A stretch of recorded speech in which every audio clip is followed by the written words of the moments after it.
Camera speeds, Vinnie 4, take 1, Mark. The 20th century gave us so many misconceptions when it came to health. 1 egg equals 5 cigarettes. Eggs cannot legally even be called safe. Cutting down on meat is a good idea. So, is the pendulum swinging back in the opposite direction? Where are we since the last movie came out? Is there progress? Has meat made a comeback?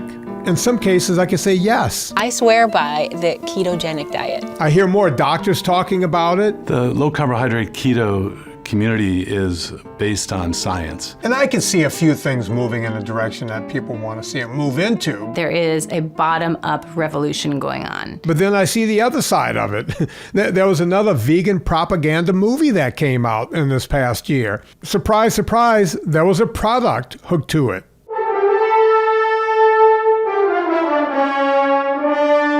The Impossible Burger is the world's only burger that looks, handles, smells, cooks, and tastes like ground beef from cows. People are becoming guinea pigs. Completely replace animals as a food production technology by 2035.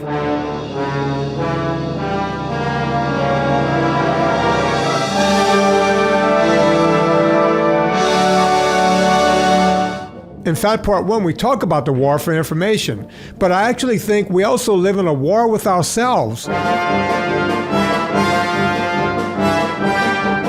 It's almost like we're gaming the system of our own bodies. We're trying to get our system to do what it's not supposed to do. Eat this, eat that. Don't eat this, don't eat that. Our program is known as a starch-based diet. Take this supplement. It'll make your muscles grow bigger. We have more questions than ever. And the world always speeds up and it gets more frenzied all the time. And sometimes even the people who are so-called experts don't know what's going on. You suck it all up. This study says this. That study says that. Well, that study wasn't done correctly. This is healthy. That's not healthy. The answers we're searching for seem to have these long, winding roads that eventually lead to nothing, but maybe it doesn't have to be so hard.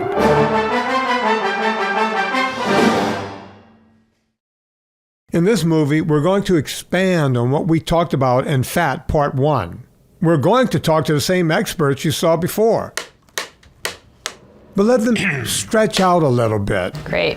We're going to discuss why some of the things we believe are wrong Fat tends to cause you to be fat. We're going to also get into why some of these things are right. Based on the research, we cannot say with any certainty that eating red or processed meat causes cancer, diabetes, or heart disease. And also why there's so much confusion between the two.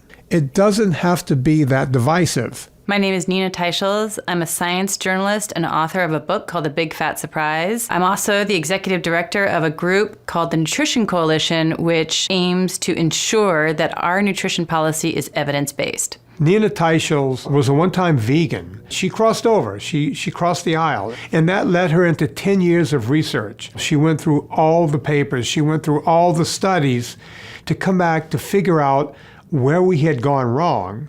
And it's the work like her book, Big Fat Surprise, that has led a lot of this pendulum swing, in my opinion, to start moving in the right direction. I got into this field just completely by accident. I was doing a series of investigative food articles for Gourmet magazine, and one of them that was assigned to me was on trans fats. Well, what are trans fats? I had no idea. Researching that story really plunged me into the whole world of dietary fat, which is the subject that Americans in nutrition have obsessed about most. And that really led me down the rabbit hole. For nearly a decade, I researched everything I could find about dietary fat and cholesterol.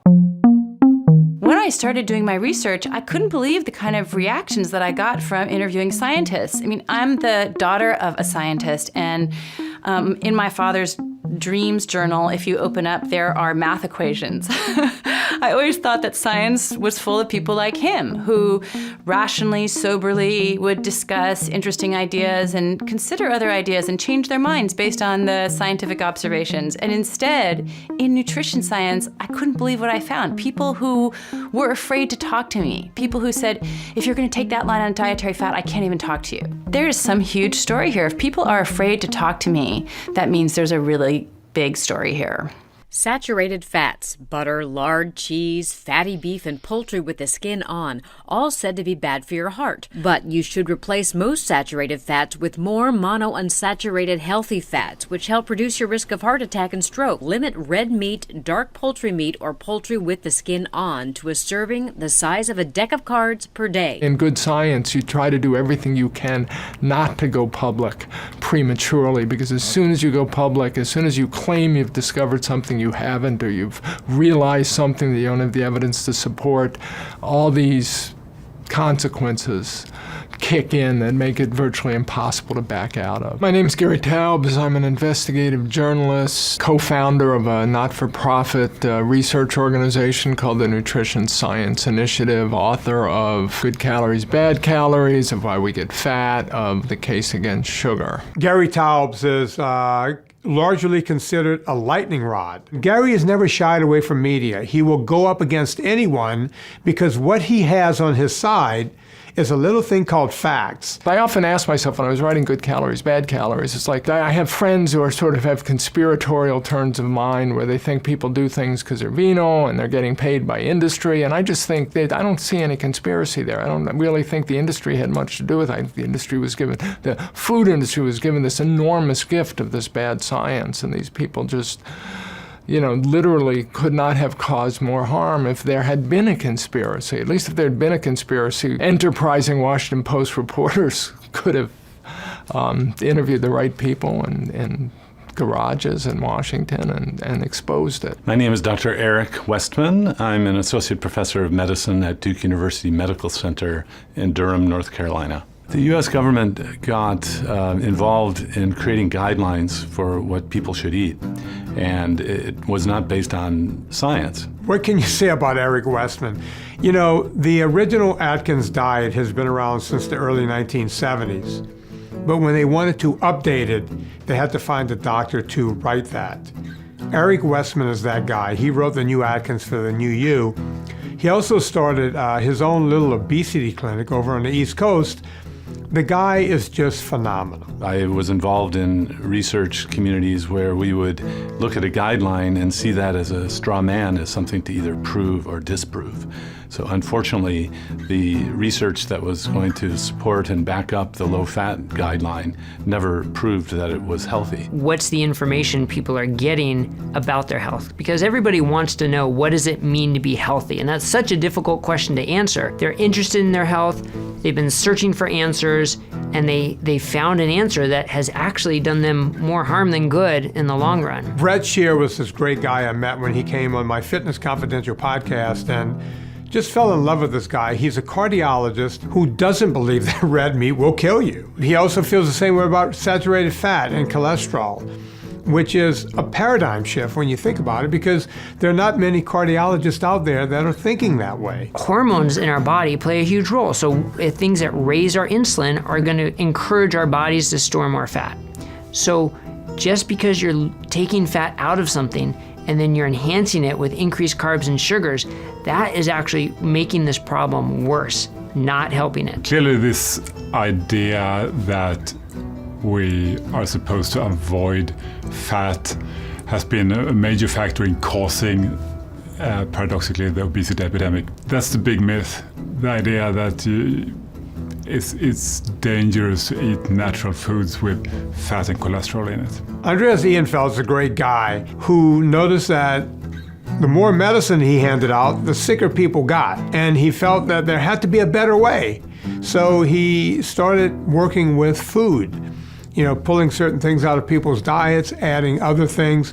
And the certain things were, junk foods and sugars and grains and this sort of thing. And he started adding in red meat and fish and more fatty foods, and noticed that people were healing right up. If you avoid fat, you end up being hungrier, and you would have to eat more of something else to feel satisfied, and that something else is carbohydrates. And our society, the way it looks, you end up eating a lot more sugar, processed carbs.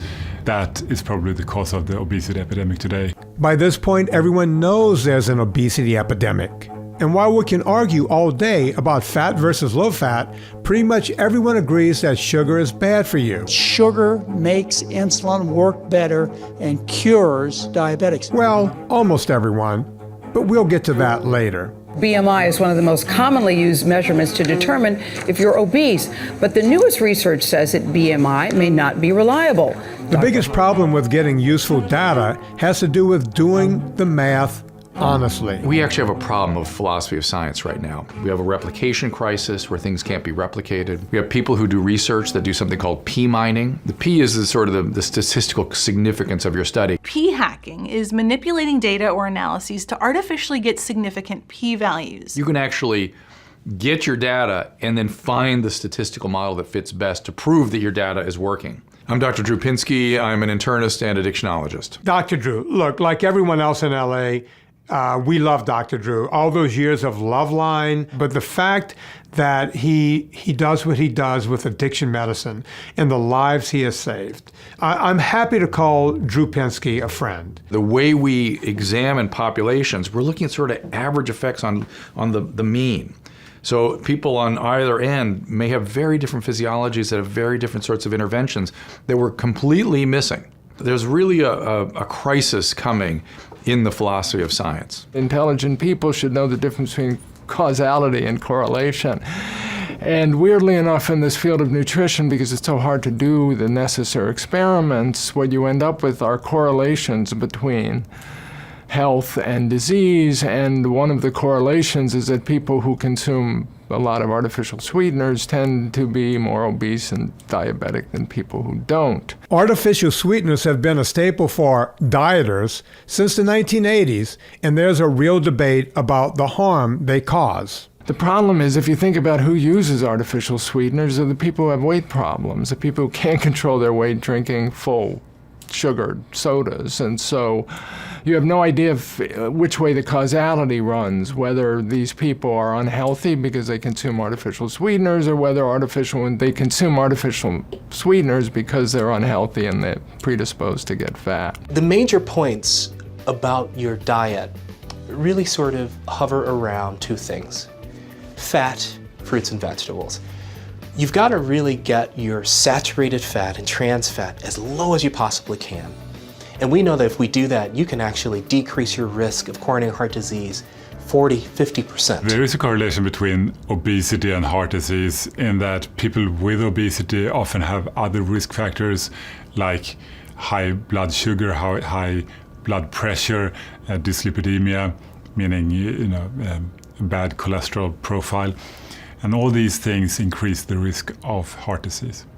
It's so easy to blame heart disease on fat. Let's take a hamburger, for instance. They'll say, well, red meat is bad for you because it's in a hamburger. They won't take into account that there was ketchup, mayonnaise, a big breaded bun, and all of the other condiments around it. And guess what? Most people never eat a hamburger without French fries. But they never blame it on the seed oils. They never blame it on the bread. They never blame it on any of the goop that's put on it. They just go to the meat and say, meat, bad. Meat causes heart disease. It makes no sense. It's black and white thinking combined with numerous studies coming out of respected names like Harvard that lead people to believe that things may not be true. What does Harvard have to do with this? The role that Harvard plays in the nutrition story is a sad and powerful one, extremely powerful. If you compare butter with calories from refined starch and sugar, it's going to be pretty much a wash. They'll both have adverse impacts on metabolic factors and on risk of heart disease and diabetes. Harvard is home to two of the largest nutritional epidemiological databases in the country. What is that? That's a kind of science where they take a large group of people and they follow them for years, and they ask them what they eat, and then they see who dies or has a heart attack or gets cancer. This is a kind of science that is so fundamentally weak. Right? I mean, people are asked, how many cups of spare ribs did you have in the last year? Or how many peaches or how many plums did you eat on average per week? Hundreds of questions. Well, first of all, people lie about what they eat. They want to please themselves, or they want to please the interviewers, and this has been documented in science. Secondly, that that dietary data, even when they try to validate it, they find that it is highly unreliable. So you're talking about very, very weak evidence, right? And then this kind of science, epidemiology, can never prove cause and effect. It can only show an association. So it was only ever meant to generate hypotheses, which then go on to be tested. The way you test something properly to show cause and effect is to test it in a randomized controlled clinical trial. This weak science that Harvard has been publishing on dominates the whole nutrition landscape, and it is what is echoed throughout all of the media. Oh, this is only association but not causation, but then they just breeze right by that with headlines that say things like, coconut oil kills you, when that headline should read, coconut oil, we have found a small, weak association between coconut oil and increased risk of cardiovascular disease. People who eat a lot of red meat, who are those people? Those are the people who have ignored their doctor's orders for the last 35 years. That means they do a lot of other unhealthy things. They probably drink too much, they don't go to cultural events, they don't follow their doctor's orders, they don't take their medicine, they don't have happy family lives, maybe they live next to a toxic waste dump because they're poor or whatever. And then they come out with a finding that said red meat eaters, people who eat a lot of red meat tend to die earlier. Well, was it the meat? Was it the unhealthy lifestyle? Was it the excessive binge drinking? It could have been any one of these other things. But that is why this science is so fundamentally weak. Your overall lifestyle, food just being one factor, is going to determine your overall health. If you eat well, change your habits, don't smoke, maybe start exercising, well, you'll be healthier. The problem is that studies get done where people get healthier by changing everything about their life, and then the results are touted as food being the reason they got healthier. This is especially rampant among vegan studies. There have been some studies in the past, some small studies that have had some problems with them that have been propagated over and over again, showing that diet can reverse heart disease. And a big one, it was the Ornish studies in the 90s. If you eat more calories than you burn, then you gain weight. Fat tends to cause you to be fat because fat is very dense in calories. Fat has 9 calories per gram, whereas protein and carbs have only 4, less than half. So an optimal diet is low in fat, low in the bad carbs, high in the good carbs, and enough of the good fats. And then, again, it's a spectrum. When you move in this direction, you're going to lose weight, you're going to feel better, and you're going to gain health. What's frequently lost in that is that that was a whole lifestyle program. So they got people to quit smoking, exercise more, manage their stress, and follow a vegetarian diet. But what's come out of that is that a vegetarian diet reverses heart disease, and you can't say that from that type of a study. A vegan approach, a vegetarian approach, is consistent with standard dietary guidelines.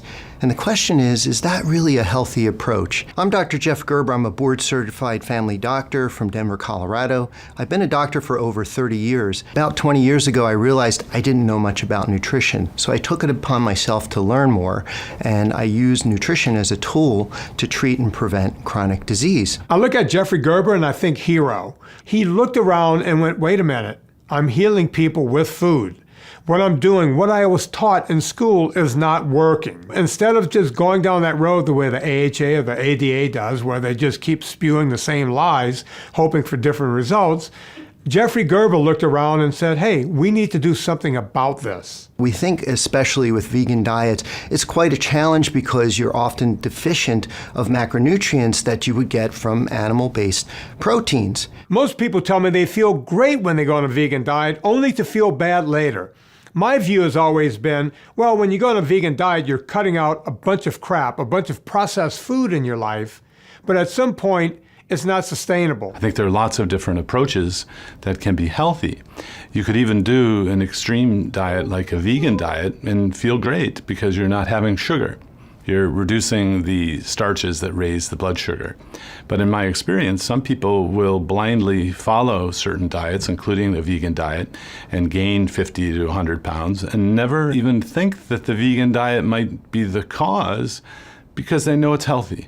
Because everyone else says it's healthy, it must be the plastic in my bottle that's causing the obesity. It must be the microbiome or that I'm not sleeping, when actually it was the food that they were eating. As a cardiologist, I've come across a number of patients who are vegans, And of course, I read the literature every day that supports a vegan diet for heart health. Unfortunately, for a lot of vegans, it takes a lot of work to maintain a vegan lifestyle. You have to think about food all the time. You have to prepare your food all the time. You are hungry all the time. A number of people have decreased energy.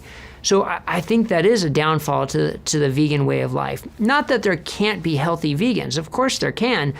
But the question is, for how long? Today we're going to explore all of the vitamins and nutrients you might need on a vegan diet. Vitamin B12, calcium, iron, choline, omega-3 fatty acids, iodine, zinc, selenium. They don't make a very good argument, and especially like they want to come after meat as being unhealthy in multiple ways, leading to heart attack and to diabetes.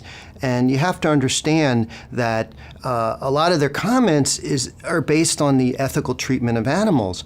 And we feel the same way, that we do want to treat animals ethically, but that has nothing to do with health. Can we prosper and thrive by feasting, in effect, on animals? And I mean, that worries me personally as well. Part of the movement is driven by the idea that eating animal products are unhealthy, which I think is just bad science. But unfortunately, the leaders, the proponents of the vegetarian-vegan movement don't like the argument we're making, because we're saying not only are we arguing that the problem isn't red meat and animal products, but we're arguing that people can be very healthy and perhaps healthiest eating animal product-rich diets. One of the questions today is why we're so anti-red meat. I've really wondered about that. That goes back to the 1970s when the kind of the burgeoning of a vegetarian movement in the United States, in my hometown, Berkeley, California. That was the time, the peace movement. We had just come out of 2 world wars, and we wanted to make peace, not war. Meat has always, throughout all of history and every culture, been associated with virility. It's the food of warriors. It's the food of people who make war. It gives men and women muscle mass. It makes them strong. For instance, in the Maasai warriors who were studied rigorously by the University of Vanderbilt scientists in the 1970s, they found that the warrior class, but not the women, the warriors consumed only meat. Meat, milk, and blood was their entire diet. So now we're being told, Americans are being told in the 1970s, not to eat meat because we want to make peace instead. This was sort of our modern idea of masculinity, and it totally makes sense for a culture that does not want to be at war. It's so interesting if you look at the way we used to eat before the obesity and the health epidemic, and red meat was plentiful then. And then when things changed with the McGovern report, with Ansel Keys' 7-country studies, with President Eisenhower's heart attack, with that conglomeration of events, now fat being demonized and red meat being demonized, that's when everything changed. And it happened to coincide with the health epidemic that we're having now. Red meat is back in vogue again. I mean, with the paleo diet, you have low-carb diets, you have Atkins, you even have my very own no sugars, no grains approach to eating. All allows red meat, so everything is back on the table again. But it wasn't always that way for red meat. One of the factors that did emerge as being related to cancer risk was consumption of red meat, especially red meat, processed red meat, in relation to risk of colorectal cancer and some other cancers. I think the bias against eating red meat has come from nutritional epidemiology. These studies look at associations between what people eat and then look at the effect on the health over a long period of time. But in the clinical research world, these are thought of as relatively weak studies. And the association level has been really low for red meat and cancer, for example. Why can't people eat meat and vegetables? Why is this controversial? It's food. Both are real, and both can fit into your diet. This either-or argument that's going on has nothing to do with health and more to do with ideology. They were yelling like, don't eat chickens, don't eat meat. And I was like, well, I love chicken. There's these are two distinct phenomena, I think. One is this identification with a group and tribalism around which diet is just yet another manifestation of that. But this need to move from fad to fad to fad, that's consumerism. That is us needing a solution to how we're feeling or looking or how we think about ourselves with something now. buy something now, do something now, and fix everything. Fix how I'm feeling now. And fad diets suit that beautifully. I think the media has a lot to do with our ill psychological well-being.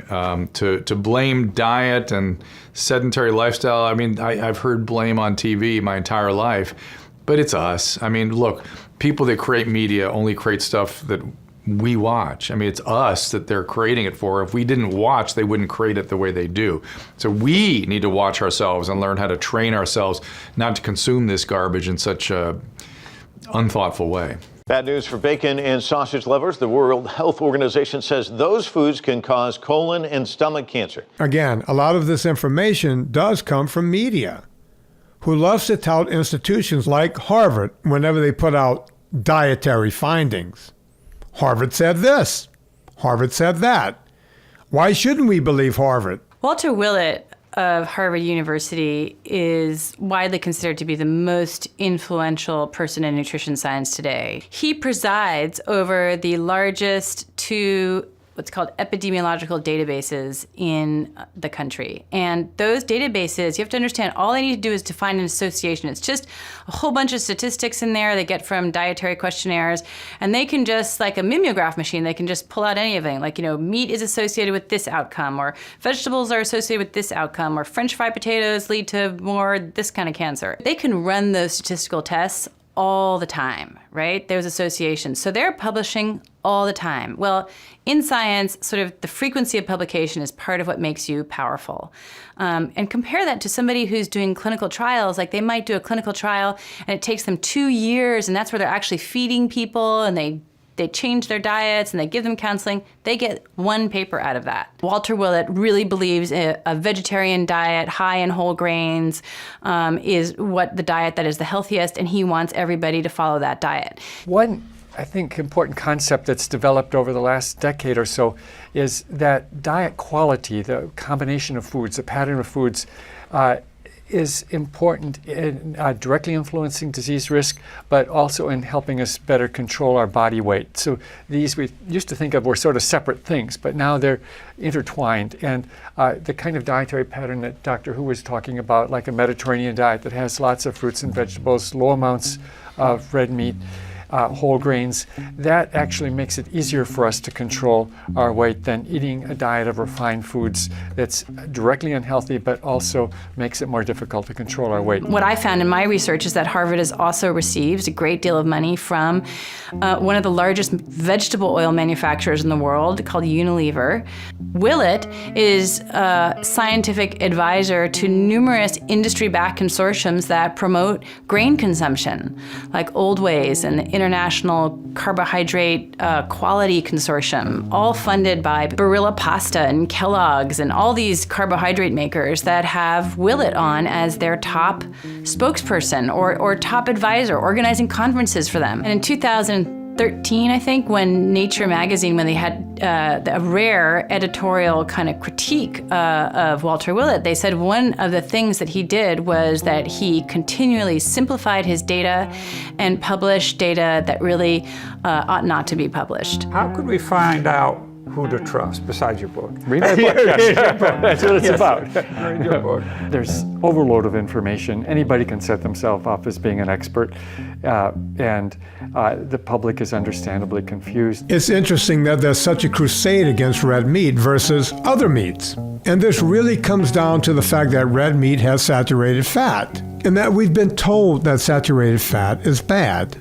Is there a scenario where we shouldn't eat saturated fat? There's no reason to fear saturated fat. It's just fine to eat. It's not an issue for health. If you look at the medical studies that have tested this hypothesis, if you bake them all together and look at all of the data, there's no effect on health, really. People have been warned for years about the dangers of eating too many saturated fats and the risks they pose for heart disease.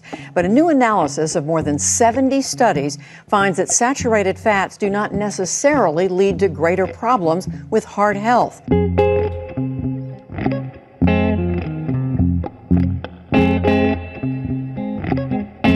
My strength in my background is in clinical medicine, using a keto diet to help fix obesity, diabetes, and many other health problems.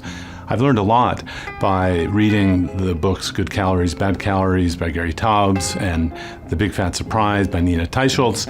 And one of the things I learned is that the emphasis against saturated fat is also a political emphasis.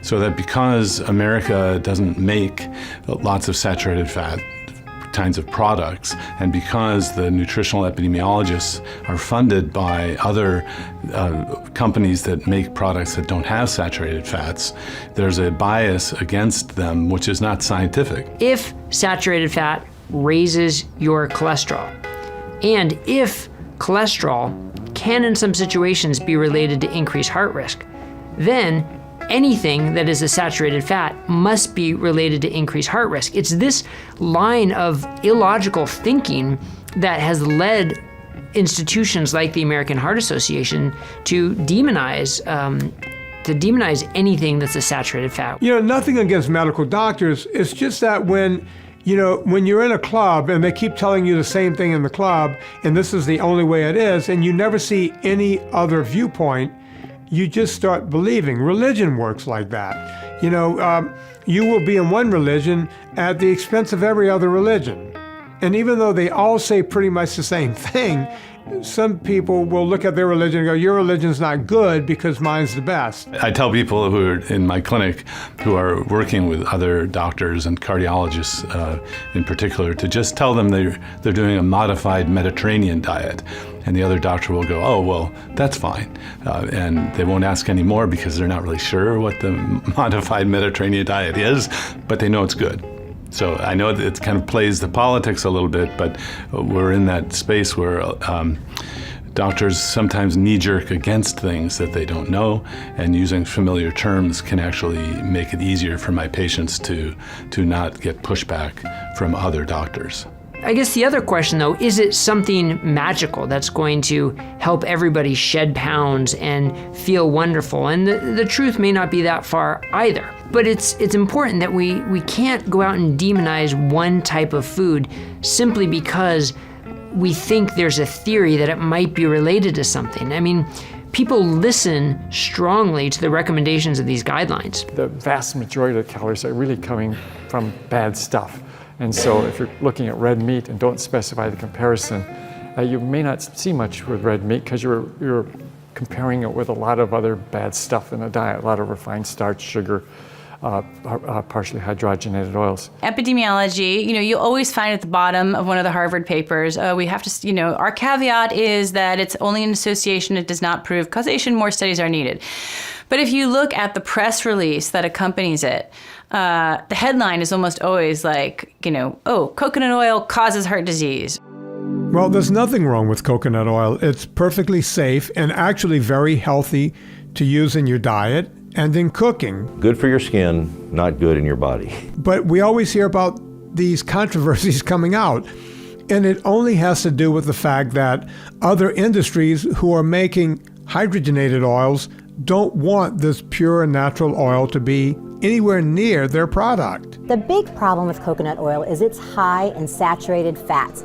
And as the American Heart Association tells us, saturated fat can increase your bad cholesterol, and that can lead to heart disease. Coconut and palm oil have definitely been polarizing oils over the past few years. And it's so interesting to see why. They're vegetarian-based oils. So based on that, you would think that they should be healthy if the myth of vegetarian being the best diet is true. But because they have saturated fats, the American Heart Association came out against them, cautioning their ingestion because they have saturated fat. So it's that transitive property of math that doesn't always work. I was invited once to speak at a palm oil conference by the manufacturers of palm oil. And they explained to me that they were having difficulty getting through a sort of taboo or cartel against palm oil because of the saturated fat in the food, and because we know saturated fat's bad and all that. And I think it was in Nina Teicholz's book where I first learned that the whole campaign against so-called tropical oils, which is coconut oil and palm oil, in my research, I discovered that this was something of just a trade war between industries. And it's been going on actually since the 1920s and 30s. Palm oil, I think it was at the time, started being imported in increasing amounts from Malaysia, and the vegetable oil industry said, we can't have this happen. They're taking over our market share, and underwent this huge campaign basically to just slander these oils. And actually, I think that what they did is they put a tax on it at that point. They got the government to tax these oils because they didn't want the competition. Fast forward to 1980s. There's a rise in the use, again, of coconut oil and palm oil because they are solid, safe fats. So they're good for popping popcorn in movie theaters. They were used by all the packaged food companies like Kraft, Nabisco used them for their cereals and anything that needed to stay safe and solid on a shelf in a supermarket. So there started to be this increase in the importation, again, of coconut oil and palm oil. Well, that really threatened the makers of soybean oil and the soybean industry, because soybean is far and away the biggest oil that Americans consume. So they started a campaign against coconut oil and palm oil. They call them the tropical oils. And this was a campaign, really a trade war campaign, sort of in the shroud of a health concern issue. So if they're gonna say something like that, they should have very strong evidence behind it to back it up. And there is no evidence to demonize these oils the way they have. They can be a very good part of a healthy diet, and there's no reason at all to be worried about them as it's been proposed. There's a lot of bad science that I think implicates saturated fat and leads to this idea that we should replace it with vegetable oils. Oh, those must be good for us because they're vegetables. In fact, they're not from vegetables. They're from seeds and beans. So, sunflower, safflower, corn, soybean, they're all beans and seeds, and you have to use high heat and a heavy metal chelate in order to get the oils out of them. Winterized, deodorized, and stabilized. They initially come out of this gray, disgusting liquid, and then they have to be turned into something that might seem like it could be consumed for humans. And they've also gone through name changes. Now they're trying to call them plant oils, I think, to seem even more appealing. If you compare saturated fat with healthy plant oils, using those healthy plant oils will definitely reduce the risk of heart disease while they're improving blood lipids at the same time. Healthy people tend to eat vegetable oils. It's the gist of the problem. When you do these studies, what you do is you tell people how to eat. So in the 1970s, you tell them they should avoid saturated fat and eat vegetable oils, and then you follow them for 30 years, and lo and behold, you found out that 30 years later, the healthier people have indeed been doing exactly what you told them to do because they're health conscious. By the end of the 1980s, between that campaign and various other efforts to get rid of tropical oils, most of the tropical oils had been taken out of the food supply. And so they're avoiding saturated fats and using vegetable oils to cook with instead.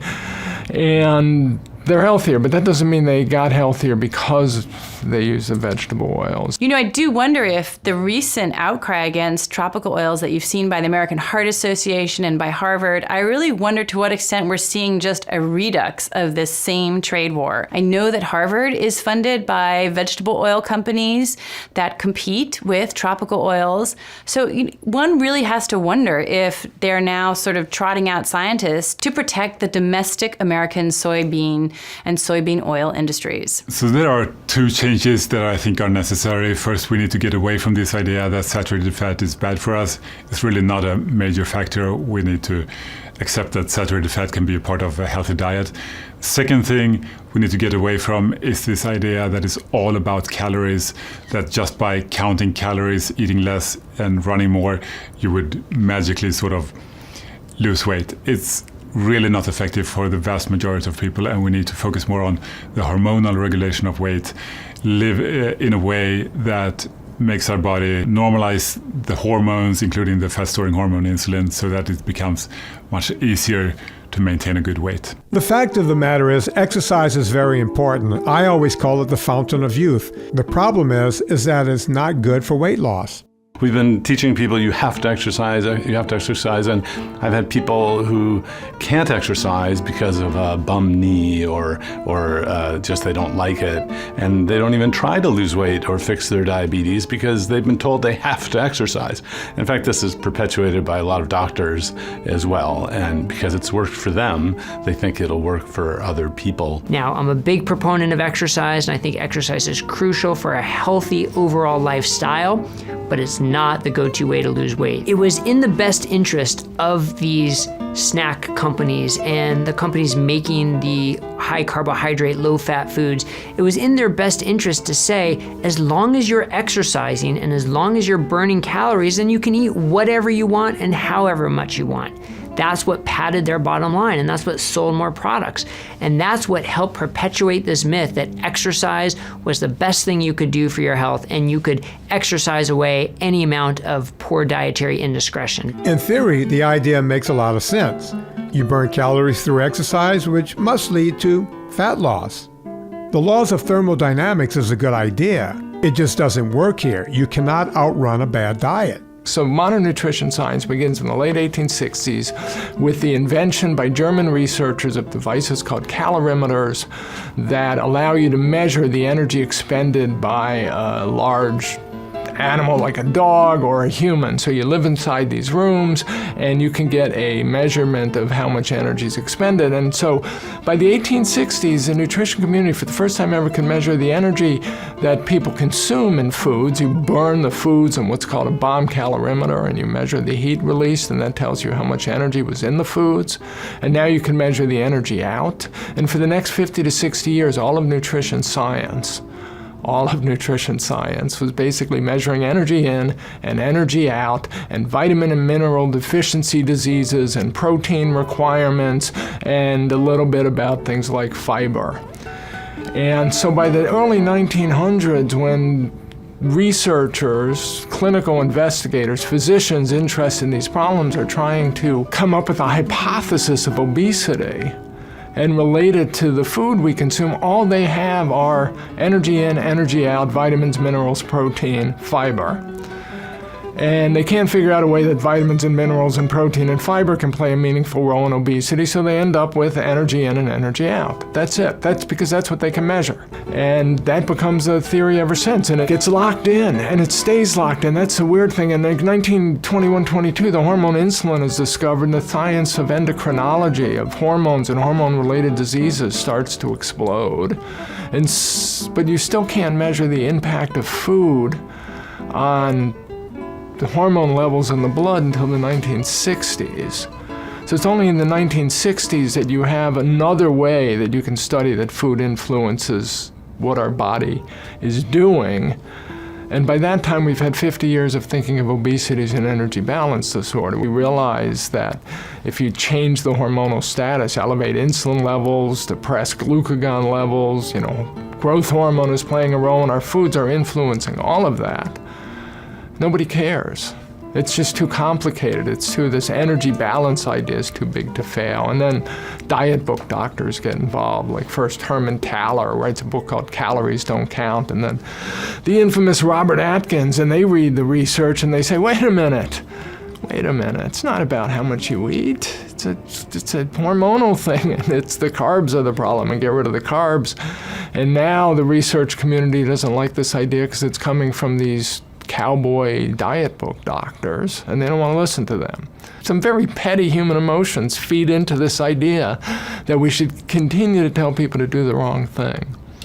And they should do the wrong thing, and if it fails, we can blame them. We don't have to never think that our advice is wrong because we've got the laws of thermodynamics propping them up.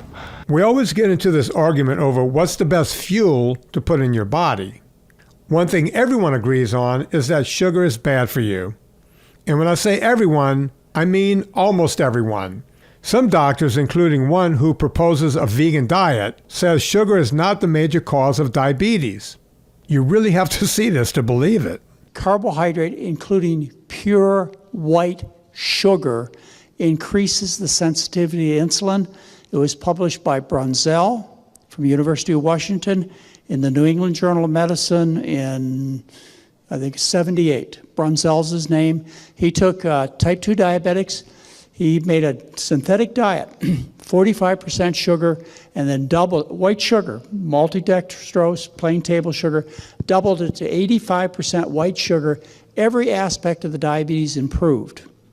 Walter Kempner, back in the 40s and 50s, published his results on treating type 2 diabetics with rice, table sugar, fruit, and juice. And Kempner knew back in the 50s that sugar makes insulin work better and cures diabetics. But you see, we've got it entirely backwards these days, thinking sugar causes diabetes. You know, it's so backward and bizarre, nobody stands a chance. I didn't think we would have to clarify what sugar does to your body, but here are just a few reasons why it's bad for you. Some people easily understand that sugar is bad, and they can avoid foods that have sugar, the sugar-free things. And the problem is it doesn't explain all of the carbohydrate effect on the blood sugar. So starches, including the breads, pasta, rice, fruit, those things raise the blood sugar just like real sugar or actual sugar, and even honey, natural sugar, raises the blood sugar. One of my favorite things when you walk into Eric Westman's office, and I've never walked in, but people who have, apparently there's a sign on the wall that says that fruit is nature's candy. The reason that sign is up there is that most people don't realize that having fruit can raise the blood sugar, can make diabetes worse, can lead to obesity.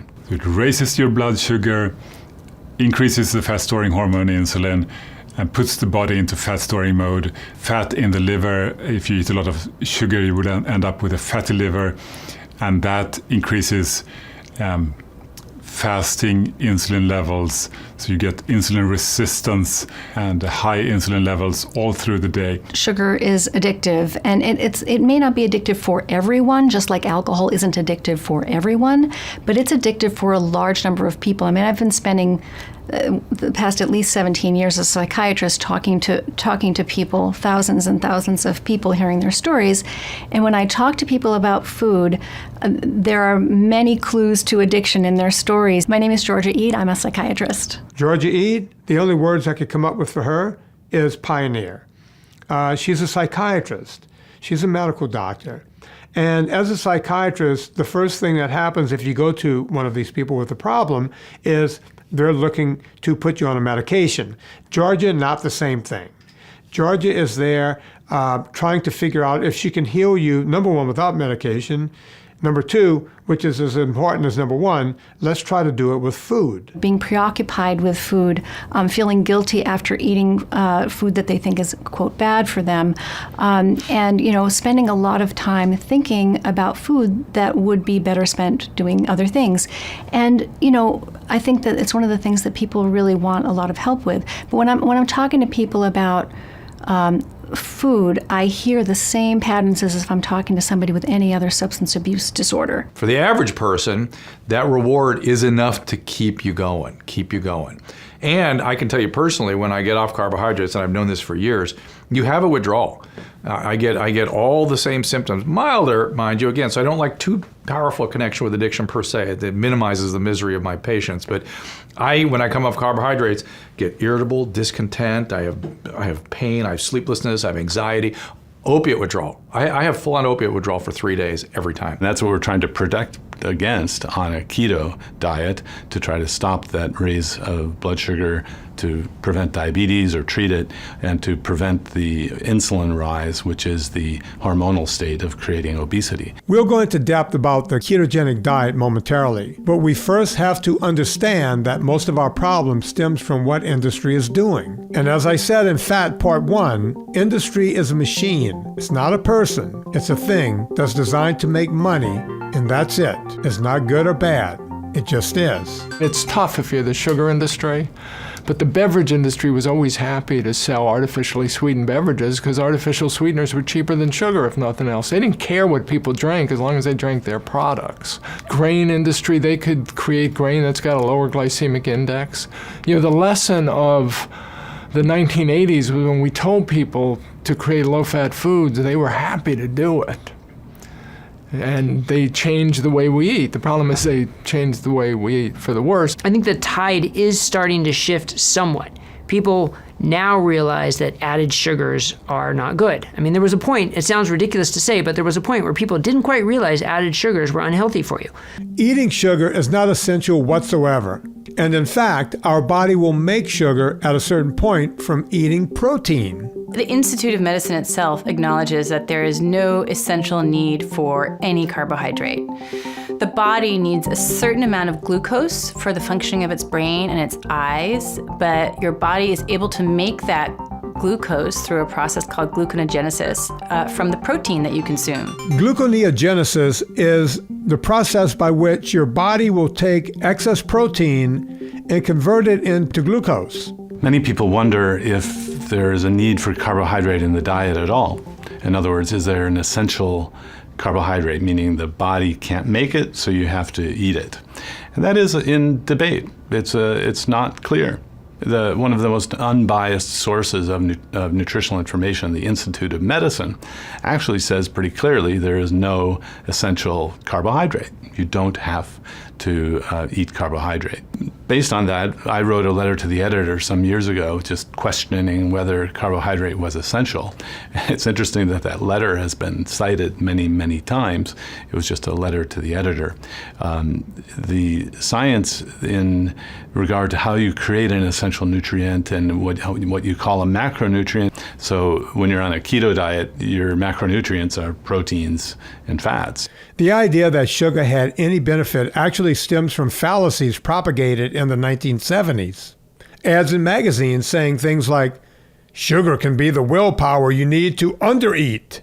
There's a famous headline for an FDA study that hilariously reads, government gives sugar a clean bill of health. That clean bill of health was that the amount of sugar that the FDA was estimating we were consuming at the time, which was, they said was 40 pounds per capita per year, which was probably 40 to 60 pounds less than we were consuming. And then they said we don't know what would happen if we were to actually consume more than 40 pounds per capita. And virtually the year that they made that claim, sugar consumption then starts to skyrocket. The reliable data you have is on what's called food availability, how much sugar is being made available to the American public by the industry and by imports. And that number around 1800 was 4 pounds. By 1984, when the FDA said it was 40, the food availability numbers were already about 120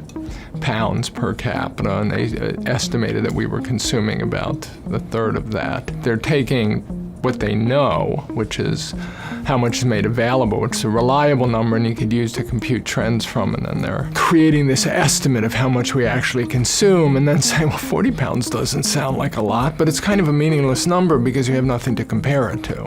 It's certainly 10 to 20 times larger than what we were consuming 150 years earlier.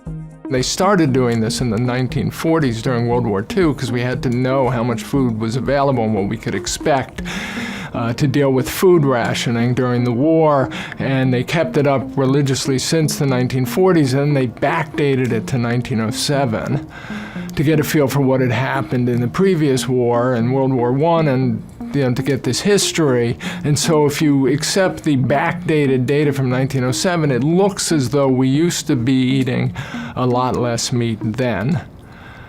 And then we added meat to our diets, we added animal products, and it went along with this epidemic of heart disease that appeared to emerge after the 1920s. And the arguments I make in my book is both the USDA data is faulty and perhaps what you have is a correlation, again, between two things, change in diet over time and change in health status, and it doesn't tell you that there's any causality between the two. It just tells you they're correlated. Now you can generate a hypothesis and say we think meat consumption causes heart disease, and then you could do an experiment, which is called a randomized controlled trial, to test that hypothesis, and that experiment has never been done. As we discussed in the last film, money has a lot to do with this.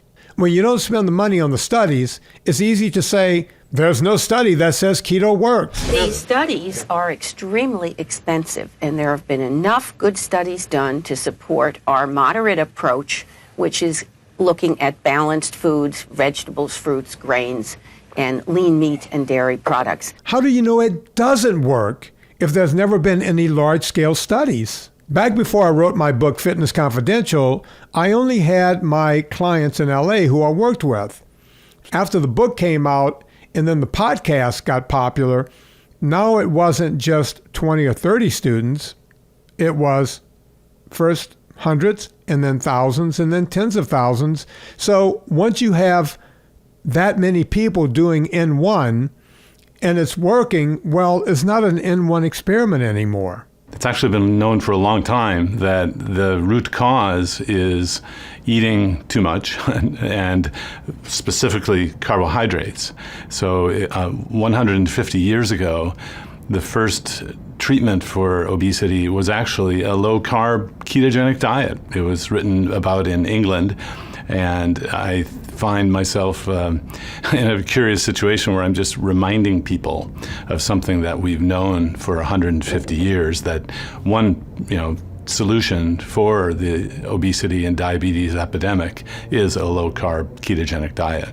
If you go back to the 1970s, Dr. Atkins was considered a kook. I remember the big joke back then was, do Atkins, you'll lose weight, and then you'll be a really good-looking corpse, because you're going to die from this diet. Telling people that, beef is good and so on is or that butter is good, or, telling people what they want to hear is a good way to sell books. It's a good way to, magazines are hurting for business now on the internet. Everyone's looking for something controversial that they can tell people what they want to hear, and I understand that, but it does people a tremendous disservice. The low carbohydrate keto community is based on science, and I understand that there are lots of ways to be healthy. You don't have to do a low carbohydrate ketogenic diet if you don't have carbohydrate tolerance, or if you don't have insulin resistance. You can eat lots of different things. And it's this insulin resistance that can drive so many downstream markers of inflammation and glycation and other detrimental processes in our body that can then lead to heart disease. So whether obesity itself causes heart disease, or whether it's this constellation of health problems that occur in people who are obese, that seems more likely. People will say to me emphatically, well, keto is bad. And I'll ask them why, and there's no answer. They'll just go, it's bad. My doctor said it was bad. And it throws your body into a state of emergency. That's what ketosis is. As we said in the first movie, ketosis and ketoacidosis are two completely different things. Nutritional ketosis is quite a different scenario. Blood sugars are absolutely under control. The patient is healthy in every single way. Electrolytes, insulin, glucose, perfectly controlled. We have now trained the body to switch over from burning carbohydrate as the primary fuel. Now the individual becomes fat adapted, and that's really the difference between a very unhealthy and a very healthy state. If we're going to even pretend we're on the same page, we need to know that basic fact. A lot of the times when even medical professionals, especially TV nutritionists, describe in essence what ketosis is, they always point out completely harmless and sometimes unproven things to get you to not do it. There are some really interesting side effects that come with it. Your autophagy process is totally out of whack. Disaster pants. 0 calorie restriction on a ketogenic diet. Keto crotch. If you have a sandwich or something right now, you might just want to go ahead and put that down. Animal fats and animal proteins. Unless you have epilepsy, I'm not seeing a whole lot of upside to this. They're desperate. Right. They're just desperate.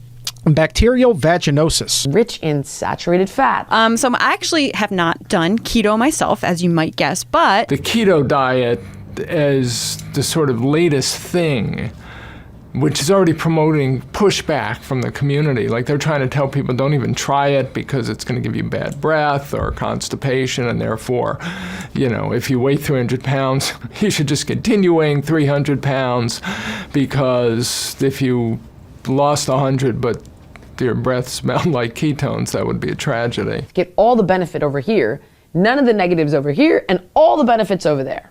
For a ketogenic diet is a particularly, I want to use the word magical diet for many neurological conditions, many brain and body nervous system conditions. When you eat a ketogenic diet, you're using fat primarily for energy, and the brain is using, to a large extent, ketones instead of glucose. It can't use 100% ketones, but it can use about 2/3 of its energy can come from ketones if you're eating a fat-based diet as opposed to a carbohydrate-based diet. So we're not entirely sure why this diet is so healthy for the brain and has been able to, help people with early Alzheimer's disease and Parkinson's disease and seizure disorders, and but it stands to reason that if these diets, which have been used to treat epilepsy now for almost 100 years, perhaps longer, if these diets can be helpful in calming brain chemistry in that way, perhaps they could be helpful for other brain disorders as well, including psychiatric disorders, which have a lot in common with neurological disorders. Really, psychiatric disorders are neurological disorders. It's just simply that they manifest as changes in behavior and emotion as opposed to changes in the sensory motor system with the muscular system, for example. So the ketogenic diet, the way we think it works is that ketones burn cleanly and more efficiently and than glucose does in the brain. And so you create less oxidation, less inflammation. So I tell my patients to think of refined carbohydrates in particular, sugar, flour, fruit juice, cereals, as mood destabilizers. I think that there's a lot of potential benefit here. The science is very, very new when it comes to psychiatric disorders and ketogenic diets, but it's emerging and it's all pointing in the same direction. It's very, very promising. If we get this message out, I think that there are many doctors out there who really want to understand this and would be open-minded and would be curious to incorporate some of these principles into their practice, because we have so many patients who do not respond to medication, or who get side effects from medication, or who don't want to take medication, or can't afford medication. And so isn't it wonderful if we have something else to offer those people? When I got into this field in the early 2000s, the sort of medical orthodoxy, the dominant hypothesis in the nutrition establishment was that fat, saturated fat, cholesterol are terrible for health. And if you believed otherwise, or if you wrote otherwise, you would really suffer as a scientist if you said anything against that orthodoxy in the field. So here I come along saying, but this paper, the conclusions don't reflect the data. Can you explain that to me? Or this doesn't seem to add up. And people were terrified to go on the record saying anything against this dominant hypothesis. Because the cost to them, there are real costs to a scientist in challenging that orthodoxy. People who couldn't get their papers published because they had said something that was challenging to this orthodoxy. They were disinvited from expert conferences. They could not get research grants, or their research grants were canceled. Scientists learn to self-censor because what they want to do is they want to do science. That's their job. And if they can't get money and if they can't publish their papers because they're talking out in ways that their seniors disapprove of, then they can't do their science. So they really did not want to talk about this issue that was so deeply risky to them. But I've been told that in order to get NIH funding, they actually look at how many times your name appears in the news media. So there's this incentive to make your studies into this kind of clickbait, which is completely irresponsible. Consumers don't know. They're completely confused. One of the clever kind of rhetorical things that Harvard and others, somebody like David Katz at Yale do, is they always say, like, you poor consumers, you're so confused, and you're all these internet crazies out there, and book authors are making you confused. We are here assembled in Stockholm, and all seem to agree that we need a more plant-based diet and are talking about how to achieve it. And yet the public is fascinated by the currently prevailing meme that we should all eat more meat, butter, and cheese. We have lost the faith of the public. We are like firefighters who bicker among ourselves about who has the right caliber hose. The mission is to get there from here, and there is a beautiful place, the place we want to bequeath to our children. What is making people confused is the publication of this weak epidemiological data, which almost 100% of the time turns out to be wrong. I mean, what is the list of things that epidemiology has been wrong on? Vitamin E supplements, vitamin A supplements, vitamin C supplements, hormone replacement therapy turned out to be killing women, dietary cholesterol caps, why we all ate egg white omelets and avoided shellfish for all that time. That turned out to be wrong and was retracted. The low-fat diet. The government and the American Heart Association have backed off the low-fat diet. Why were we eating a low-fat diet? Because of epidemiology. So the people confusing us are the epidemiologists, the experts themselves. Most of the current social media argument is over extremes. Go all vegan or go all meat. No one knows who to trust, and then both messages get commercialized and bastardized. Now you're in fad diet land. Now it's de facto quackery, because if it wasn't quackery, why would you need this cardiologist in New York or this gynecologist in Brooklyn writing about it instead of it coming out of Harvard or Cornell or Yale? They've been fighting this thing for 50 years, and the longer you fight it, again, now we're into the cognitive dissonance. The more you have to be right. I have a lot of patients who are confused or at least tell me about the vegan diet and how, especially among young women, my daughter included, one of them, it's very fashionable to be a vegan and you feel like you're doing the right thing for animals and all.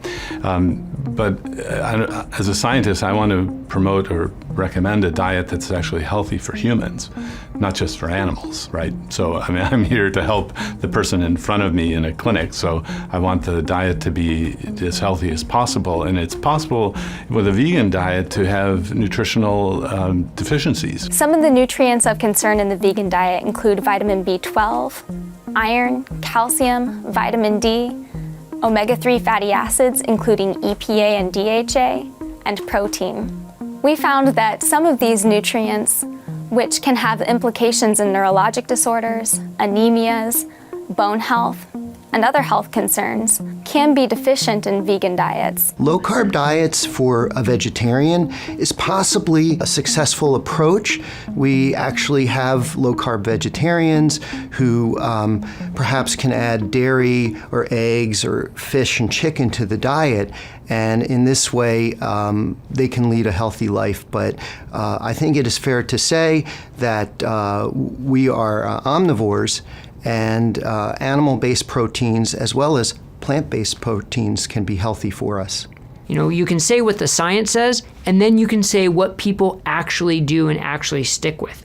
And you want a diet, a nutritional program that's going to make you feel good, give you energy, make it so you're not hungry all the time, so you don't have to think about food all the time. We get a lot of pushback from the vegetarian community where I think I wish they would see they were all arguing. We all want people to be as healthy as humanly possible, and we want ethical decisions to be made on the correct implications. So if I'm going to risk my health for the health of other species, I want to know that's what I'm doing. I don't want to be have the misconception that I'm going to be healthier because that's what I'm, by also that the ethical decision is also the one that's supported by, medical science.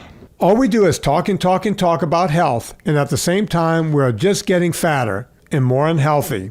If America is so worried about its health, how do we get so fat? Because we have such big problems with obesity, type 2 diabetes, high blood pressure, all kinds of diseases, it's not surprising that people are more interested in their health than ever, because they have to be. You don't have to be interested in your health if everything's all right?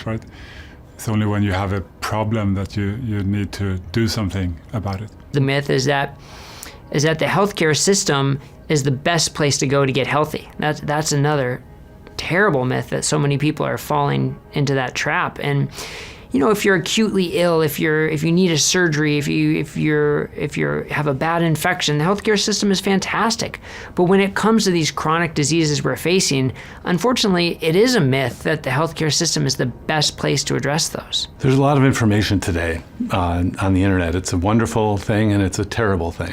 There are people who have their own agendas to promote saying the darndest things, and my patients watch those and read them, and I have to try to correct them. Based on the research, we cannot say with any certainty that eating red or processed meat causes cancer, diabetes, or heart disease. The study recommends adults continue current red and processed meat consumption. It's a finding that's prompted calls for a retraction. The most prominent critic, Harvard School of Public Health, which labeled that conclusion irresponsible and unethical. It's crazy because the more that we learn that meat is healthy and people are getting healthy with these hundreds of thousands of N1 experiments, the more the chasm grows between the meat eaters and the vegans. I was watching one vegan propaganda film about a year ago, and they were claiming that eating one egg is equivalent to smoking 5 cigarettes a day. One egg. I'd never really thought about eggs much. I just thought of them as a standard part of a healthy diet. But then I found a study suggesting that eating just one egg a day can be as bad as smoking 5 cigarettes per day for life expectancy. In that case, I'm smoking a pack every morning. It makes absolutely no sense. The problem is people are going to watch these movies and believe this. Researchers found a stepwise increase in risk the more and more eggs people ate. Eating just a single egg a week appeared to increase the odds of diabetes by 76%. The reality is that a food that has just fat, or an egg, for example, doesn't raise the blood sugar at all. It has a glycemic index of 0. And so if a scientist is claiming that the egg has a glycemic effect, it's just not true. Eggs don't cause diabetes. Now, unless you're eating carbohydrates, then you put it all into the one mix together. But the interesting thing, when you look at the glycemic index of different foods, is that the foods that have no carbohydrates are not on that list. So oils, butter, eggs have a glycemic index of 0. There is a fear, unfounded fear, of the cholesterol going up, eating more fat, more eggs, and we now know that it is an increase in good cholesterol as well, and a reduction of the bad cholesterol called triglyceride, or bad fats in the blood, for example. So the extreme case of some people being told not to do this, even though there are clear benefits based on a worry about a long-term effect of cholesterol, is just sadly wrong, and through the lens of today's understanding of the science. So you look at who gets heart disease, and you look at how many eggs they're eating, and lo and behold, people who eat eggs get more heart disease than people who don't. They're probably not as health conscious as people who don't eat eggs, because for 50 years we've been told don't eat eggs. So very health conscious people. In the 90s, I probably boiled 10,000 eggs in the 90s, and I probably threw out 10,000 yolks. Okay, because the yolks have fat and cholesterol in them. We were taught they would kill people. So you do these studies, and lo and behold, you find out that people who eat eggs have a higher rate of heart disease. That's a correlation, and then you pretend correlation is causation, because that's why you did the study to begin with. And then you make this claim, and then you have this whole world. And the people who want to believe that's true embrace the claim and act like it's true because they had a single published study that said it's true. I don't think these people really care that much about whether it makes us healthier. Maybe they do. I think they care about the animals, and that's a wonderful cause, but that's not what I'm trying to do at the moment. The group says that activism isn't violence and that they have a love-based approach. Not everyone's like you and don't care about animals. Oh, I do care about animals. You care about animals, yeah, absolutely. But you condemn them to a slaughterhouse when you eat them.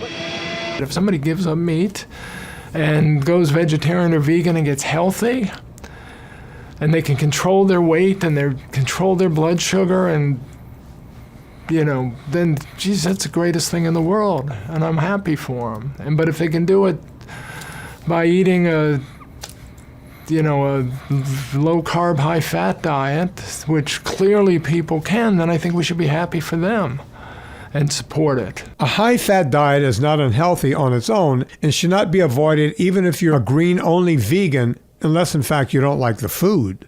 The myth still persists that fat is going to kill you, or at the very least, make you fat. It's what I call the tragic homonym. The fat in bacon is not the same as the fat on your hips. It's different. And another idea that is just deeply ingrained in us is this idea that, all green things are good, all vegetables are good. And vegetables are good, but again, it's not either or. What does a doctor say about adding fat? Well, it sure seems logical that the fat in the food would become the fat on your body, on your bottom, for example. But it turns out that it's the insulin hormone inside that creates the situation for you to be able to deposit the fat. And insulin is actually generated by eating carbohydrates. So it's actually the dietary carbohydrates, the sugars and the starches, that are fattening. But the confusion comes into play because if you're eating carbohydrates and fats, then you will get fat. But it's not the fat that caused it. It was the carbohydrates that led to the insulin that caused the fat to be fattening. So another part of the confusion is that low-fat diets work. The problem is that they cause excessive hunger for most people, and so they don't practically work for many people. And we've seen that to be true because the U.S. has been advocating low-fat diets for the last 30 years, and it hasn't worked practically for most Americans. It's not that it can't work, it's just that it hasn't been a practical solution. I've always thought that our government should operate according to the principle, like medical doctors, when they swear an oath to their profession, that they should at least do no harm. When they started off the dietary guidelines, they didn't even know what to tell Americans what to eat. They just simply said, have 7 to 11 servings of bread every day. That was what they told people. Then they actually went and told the food industry, you must go out and create thousands of more low-fat and therefore high carb food products for us. The defenders of the nutrition establishment say, oh, we could not have anticipated that people would eat more sugars. It's not our fault that they all went out and scarfed down Snackwell cookies. Well, the government told the industry to make those foods. New Snackwell's reduced fat candy. Yes, like luscious, chocolatey caramel nut clusters. And the American Heart Association was also putting its, heart healthy check mark on, Frosted Flakes and Cocoa Puffs and all these foods that were super high in sugar. But because they didn't have a lot of fat, they were considered healthy. The only measure of health was that it didn't have fat in it. What a creamy way to cut the fat. Is the pendulum swinging? That is a big question. I think clearly it is, in that there is a bottom-up revolution going on. The people who end up in an obesity medicine clinic like mine happen to be the ones who have the bad metabolism, where a very small amount of sugar or starch or grains can be detrimental. And so that's why we're very strict about teaching people how to stay away from those foods, teaching people to have great foods, things that they thought they couldn't have, like bacon and pate and brie, and depending where you live, there's just a wide array of foods that don't have carbohydrates that are very tasty and healthy. It takes motivation to do a diet, and I've not really been very motivated to make a dietary change in the last few years. I don't know why. I don't know, my head wasn't in that space, but this is one of the important psychologies about dieting. You have to decide to make a change. And I was doing a podcast about health and fitness, so I thought, all right, you walk it like you talk it, so I better do it. But I remember it was a moment. It's like any major change. There's a moment where you go, okay, I'm going to do this. A lifestyle that you can stick with that is going to help you control your hormones, your insulin hormones, your fat storage hormones. That's going to be the best way to lose weight in the long run, because we don't care if you're going to lose weight in 2 weeks, 4 weeks, 6 weeks. That's not where health is. Where health is permanently reversing any metabolic damage, making you healthy on the inside, and then weight loss will follow. You have to be ready to do it, just like stopping smoking, anything else. You have to be ready to do it, and you have to do it. The great thing about this diet is it's painless. The diet itself is painless. And once you make the change, you feel so good, it's self-sustaining. You want to stay with it. You want to optimize it. And you certainly don't want to lose what you got.